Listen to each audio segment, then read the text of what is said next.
இந்த லொக்கேஷன் எந்த இடம்னு பார்த்தீங்கன்னா, காவாங்கரை கண்ணப்பசாமி கோயில் நகர், அந்த வெட்டுடி காளியம்மன் கோயில் வாசலில் இருக்கிற மெயின் ஸ்ட்ரீட்டு. இந்த ஸ்ட்ரீட்டில் வந்து பார்த்திங்கன்னா, நேற்று ட்ரைனேஜுக்காக யூஸ் பண்ணும்போது எஸ்கவேட் பண்ணும்போது மெட்ரோ வாட்டர் பைப் லைனை டேமேஜ் பண்ணியிருக்கிறாங்க. அதில் வர லீக்கேஜ் தான் இது ரெகுலராக நடந்துக்கிட்டே தான் இருக்குது. இந்த மெட்ரோ வாட்டர் பைப் லைனை வந்து இந்த ட்ரைனேஜுக்கு குழி பறிக்கிறவங்க அடிக்கடி டேமேஜ் பண்ணி விட்டுறதுனால இந்த மாதிரி மார்னிங்கில் தண்ணி இவ்வளோ வேஸ்ட் ஆகுது மட்டும் இல்லாமல் ரோடே ஸ்பாயில் ஆகுது.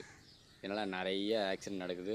எனக்கே வந்து மச்சானோட ஆட்டோலாம் சுத்தமாக புதஞ்சே போச்சு. அந்த அளவுக்கு இந்த இடம் மண் ரொம்ப லூஸ் ஆகிடுச்சு. சின்ன வண்டி கூட போக முடியல, போனால் அப்படியே வண்டி லாக் ஆகிடுது. மண் ரொம்ப லூஸ் ஆகிடுச்சு.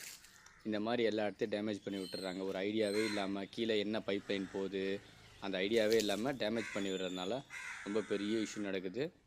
பாருங்கள்.